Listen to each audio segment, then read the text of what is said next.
capables de serrer nos rangs et d'avoir ensemble les plus grands idéaux. Je lance un appel à tous ceux qui croient en la nécessité de saisir les opportunités, à l'avenir et à la beauté de leurs rêves, de se tenir à mes côtés.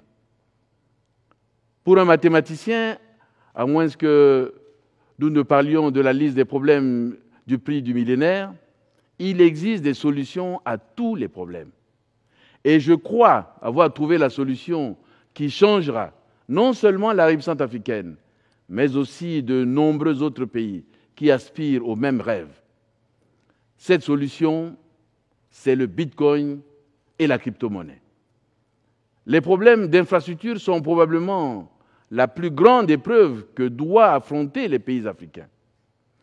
Parmi les principales causes, on pourrait citer des problèmes historiques liés au colonialisme, les guerres civiles, les territoires énormes et souvent difficiles d'accès, le manque des moyens financiers, un niveau d'éducation insuffisant des populations. Vous conviendrez que lorsque les éléments qui constituent la base matérielle et technique d'une société sont absents ou ne fonctionnent pas, il est évident que toutes les autres composantes de la vie normale sont perturbées. Dans la même catégorie des problèmes auxquels se confrontent les pays africains, nous pouvons également placer les services financiers presque inaccessibles à de nombreuses personnes sur notre continent, le deuxième du globe en ordre de grandeur et compte le plus grand nombre de pays, 54.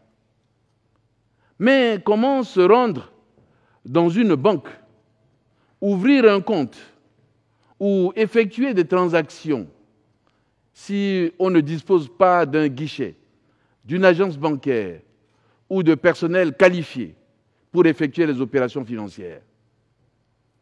Des études indiquent qu'environ 57% de la population africaine n'est pas bancarisée, si l'on s'en réfère à la conférence économique africaine de 2021. La solution a été plus facile que prévu. Pourquoi pas un téléphone? Oui, cet appareil mobile qui est arrivé dans le coin le plus éloigné de la jungle ou sur les plus hautes montagnes. L'alternative à la banque traditionnelle est le smartphone, tout comme l'alternative à l'argent liquide et à la bureaucratie financière sont les crypto-monnaies. Et savez-vous que plus de la moitié des opérateurs mobiles du monde sont situés en Afrique subsaharienne? De manière presque incroyable, le sous-développement des infrastructures a fait de l'Afrique un vecteur parfait pour les crypto-monnaies. Cette monnaie numérique qui ne nécessite qu'un smartphone pour pouvoir accéder au réseau blockchain. Cette technologie est le vecteur qui permettra à l'Afrique de progresser vers une économie numérique unique. Quant aux citoyens, il sera gagnant à tous les niveaux. Il vivra dans un pays en plein essor économique, ce qui signifie création d'emplois, exploitation de ressources naturelles et prospérité.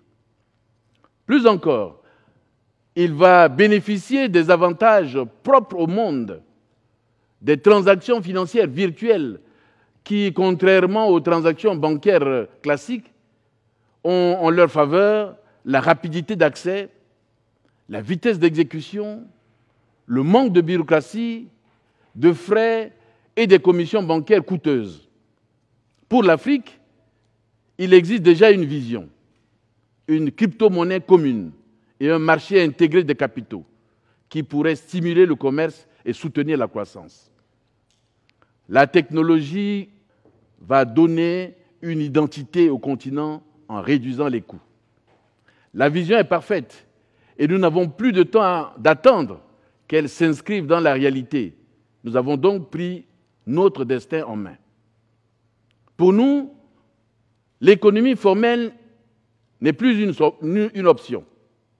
Une bureaucratie impénétrable nous maintient enfermés dans des systèmes qui ne nous donnent pas la possibilité d'être performants. Notre solution, c'est de repenser notre philosophie économique. C'est ce que nous avons fait. Et la route qui s'ouvre devant nous fait entrevoir un grand succès pour le peuple centrafricain, pour les générations futures, pour l'avènement d'un avenir prospère et sûr. Je voudrais vous parler un peu du modèle de la République centrafricaine.